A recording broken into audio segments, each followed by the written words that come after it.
Hello and welcome to a kiln unloading. It's actually my first kiln unloading of 2025.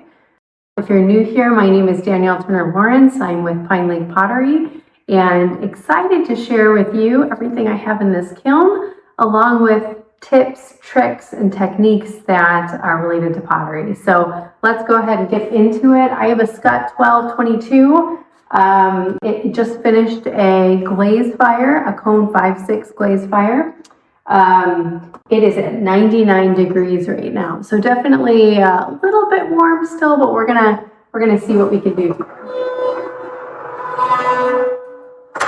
All right, love a first look at a kiln. Always feels a little bit like Christmas.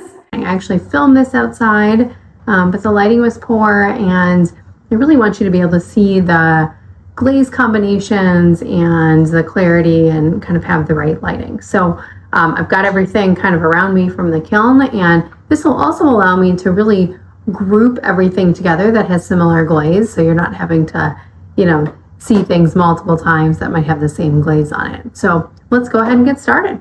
So let's start with this big stack of spoon rests that I have next to me. So these are Amaco's Celadons Storm. Love this glaze combination. It really always works, which is nice. I'm going to show you, I've got a couple different textures here. So you can really see how, just how beautiful these are. I had made a mistake with these in the past where I didn't allow enough area for area for it to sit on the kiln shelf, and it's stuck before. So this actually, I create a pretty big area on the bottom, but this looks really good. Also did, along with these Michigan spoon rests, which is where I am from, I also did a whole bunch of ornaments, and I'll probably try to also show you on the video from my kiln opening exactly how I stilt these. So I use these thick large gauge nichrome wire, and they're actually stilted within the kiln on kiln posts. So each of the ornaments actually has a little nichrome wire, in some cases a hole at the top. I'm careful not to get any glaze here because it will stick to the nichrome wire. And I'm always very careful when I put these in the kiln that in fact, there's really not a lot of weight on those large gauge wires, and that there's a lot of different kiln posts in between each ornament to really provide that support. So this is all Amaco Celadons Storm. Really looks nice. It's a translucent, really deep, rich, dark blue. All right, so I'm going to put these behind me here. All right, and then next out of the kiln, I want to show you the items that were glazed in clear that have a a underglaze transfer on them. So these pieces are on almost all of my light colored stoneware is actually Laguna's B-Mix 5. This has a underglaze transfer from Sandbow Studios, beautiful lace pattern, and really just love putting clear on these. So this is a 2167 clear, which means that it, it fires at 2167. So it's a nice mid-fire clear. It never has bubbles or crazing. So really like how these turned out. So a couple trays there, and then I made these really cute little bowls that all have little underglaze transfers in them. This one has a chicken. So really just cute little prep bowls. I find that these are great to have in the kitchen or great to store trinkets or jewelry. So nice to have those. So this is just 2167 clear. All right, next up is, let's do this. So this is actually, again, Laguna's B-Mix. It has Mayco's Frosted Lemon on it. And actually, I just did 2 coats because it has a tendency to get a little bit of cloudy. This is an underglaze transfer that I put on with a silk screen onto rice paper and then transferred it here. So cute little trinket dish, nice and bright, kind of a honey color. All right. So these couple things were, I was kind of testing this glaze out. This is Sangria from Spectrum, and love it. This only is 1 coat of Sangria. Okay, so if you want texture with Sangria and you put it on heavily, it will definitely fill in. You know, this was hung in the kiln, and obviously you can see that it definitely pooled a little bit more at the bottom here, but really beautiful, pink, purple glaze. So those look great. All right. All right. And you're seeing some Christmas stuff because obviously I had some stuff that I haven't finished up from this last holiday, and figured I would just get it glazed. So this is Amaco's Rainforest Celadon. It is very reliable. I love it for kind of a Christmas green. I use 3 coats of this and always have great results. All right, a lot of ornaments that I was finishing up in this kiln. So this is Smoky Merlot, also by Amaco. This is actually only 2 coats. If you use Smoky Merlot with texture, you get great color at 2 coats. So really don't need to need that 3rd coat there. All right. This is Amaco's Lavender. It is also a Celadon.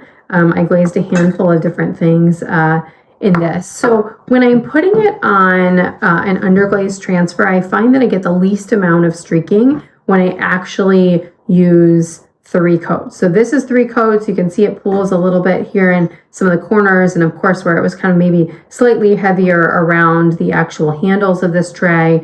But I find that 3 coats provides the least amount of streaking. And I love this color. It's a beautiful color. It shows up, it shows underglaze transfers that are in black below it. And really just maybe also because it's near Valentine's Day, it's nice to use a purple. However, when I use it on texture, I'm much more likely to only use 2 heavy coats or 3 thinner coats. Okay, so again, this is an ornament, beautiful texture that's on there. I don't know if you can see that, if I'm able to zoom in a little bit here, but really love this glaze with texture as well. And you can see here, again, as it starts to pool, maybe the texture out here is a little bit easier, or more defined, I should say, than the texture that's here. But Amaco's Lavender Celadon always is a winner too. All right, moving on into another one of my favorite glazes, and I glaze a lot of things in this particular color. So this is Amaco's Sapphire Float, and actually I have a couple different clays here that you're going to be able to see. So this is my B-Mix, and you might notice some of the back has a little bit of kind of almost a fine grit on it. It's the alumina hydrate that I put in my kiln to make sure everything can move easily. But so this is Amaco's Sapphire Float when it is on B-Mix, Laguna's B-Mix, and works great. This is 3 coats. Love that it kind of makes it look like it's potentially a darker clay that it's over. And if you compare and contrast this to this small spoon rest, this is Laguna's 606. It is a highly speckled clay, lots of manganese in that clay, and it does something very similar. I often find that this clay can have small little pinholes or defects in the glaze, and Sapphire Float really fills all of those in. And it's likely just because of the variation and sort of texture that happens with that particular clay.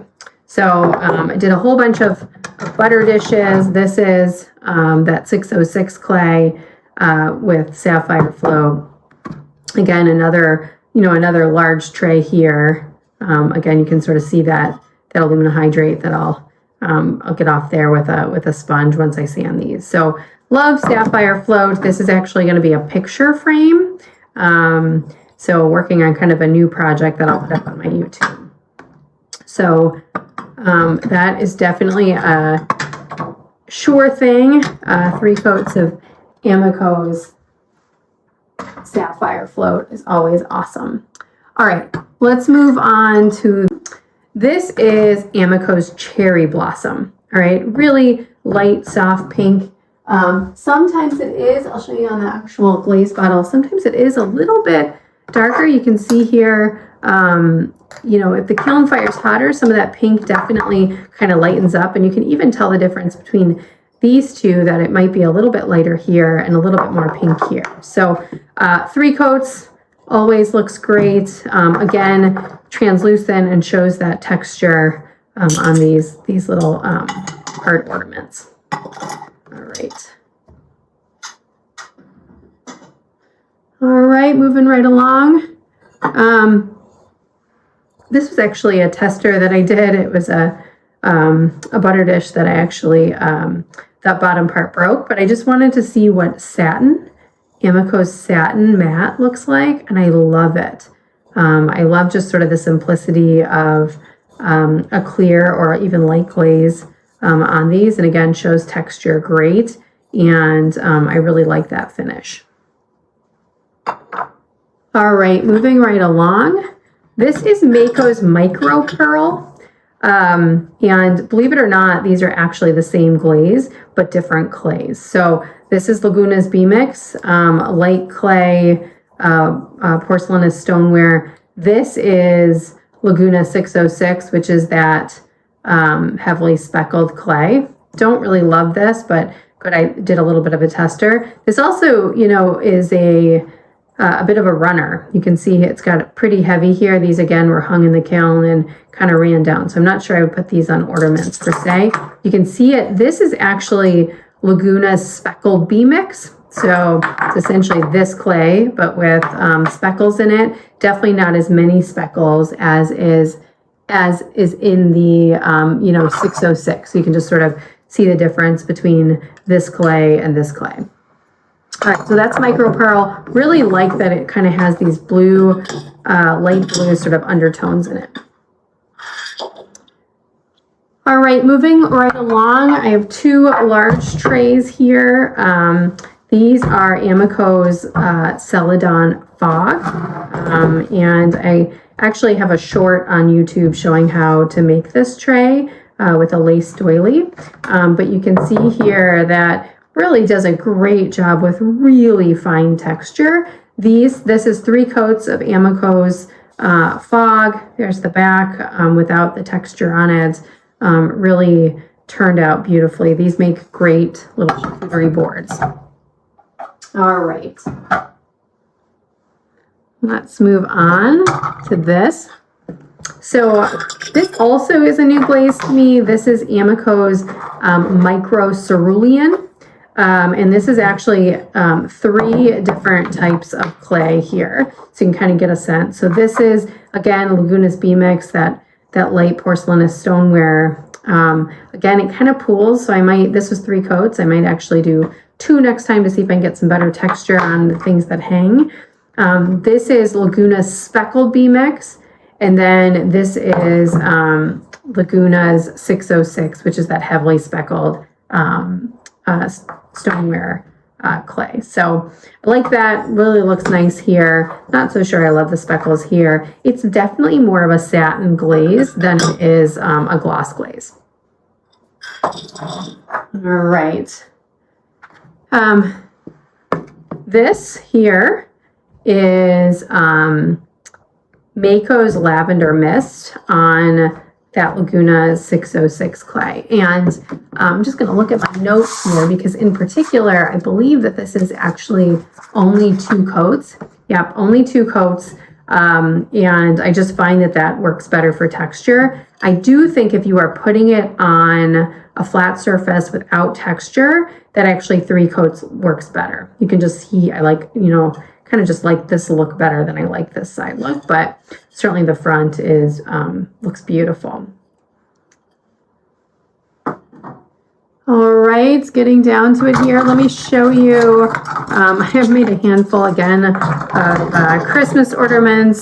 Maybe tag this for when you're, you know, not this coming holiday season, but you can just kind of get a sense of what the Amaco glazes look like in particular on these. I'm going to put these two aside for a second. This is Amaco's Rainforest that actually fills in that pattern here. Same with these garden markers or plant markers. And I just use a squeeze bottle, pipe it kind of in there, and then rub it away. And even if I don't get it perfectly, the Laguna 606 is great in that it really looks crisp. I don't otherwise do any resists or masking or anything to get this. So that's what these look like. And then this, again, with the Amaco Celadons, they're yellow, and then the Rainforest green. All right. These gingerbread, on the other hand, use stroking coats. So this is Hot Tamale, Cottontail, and Tuxedo Black. And so this is the stroking coat line that is actually a glaze rather than an underglaze, and so it's glossy. And here again, you can see a couple more things. There's some Tangelo in there, which is Amaco's glaze. That Rainforest is also an Amaco glaze rather than stroke and coat, but really looks great. These turned out really cute, so they'll be great for Christmas. All right. Then I have just a couple other garden markers I did. I wanted to see what Georgie's interactive pigments looked like. And so this Drama Queen one is actually the Sand and Surf. It's just one coat, white back. Actually, it looks pretty good. I actually like that. It just highlights it, gives it a little bit of definition there. This Water Me is the Indigo pigment. I actually did 2 coats and then white back. Not a huge fan of it looking like it actually kind of, you know, left quite a bit of residue there. So probably will stay away from that, either using the Sand and Surf or, you know, using those Amaco glazes in that imprint on those garden markers. All right, coming down to the end here. This is Amaco's, it's another Celadon. This is their Downpour. So really kind of a cross between a royal blue and a deep blue, a little bit more purpley, if you will. So that looks great. This is 3 coats as well. All right. And then I have these, and this is really perplexing to me a little bit. This is, let me see, actually, I have it here in my notes. Just want to make sure I'm telling you the right thing here. This is, right, this is the Indigo pigment. I put 1 coat on and actually wiped it away. And I think where it is heavier here, it actually didn't, you know, where it's green here, excuse me, I think it's a bit heavier. So you can just see here, I just did not wipe as much away. And so, yeah, so we've got that green here. Love it in this texture, you know, like where it actually kind of fills in there and looks more blue. So, and then what actually is glazed here on the outside and also over the top is Amaco's Satin Matte glaze. So that could have had an effect on this texture too. I'll have to do a little bit more testing, but those are Georgie's pigments. All right, and then lastly, I have 3 bowls to show you. 3 different bowls. And let me again look at my notes to make sure I'm telling you everything right. So let's just go ahead and start with this one. So really love this combination. I mean, you can see here these pinks and purples, just beautiful beautiful glaze. So the way that this is glazed is that there are 3 coats of Flux Blossom, Amaco's Flux Blossom. It's put all over the whole thing. I let that dry. And then I do bands of Smoky Merlot on the top. And I try actually not to make it, a perfect band. I kind of undulate it to make sure that there's movement as the glaze runs and it doesn't look uniform. And then below that, I put Chun Plum, 2 coats of Smoky Merlot, 2 coats of Chun Plum. And then I go back at the very end and I put Flux Blossom thickly, very thick on top of this rim. And I think, it really helps to kind of pull that glaze down. So this looks great. Love this combination. Find that it's pretty popular.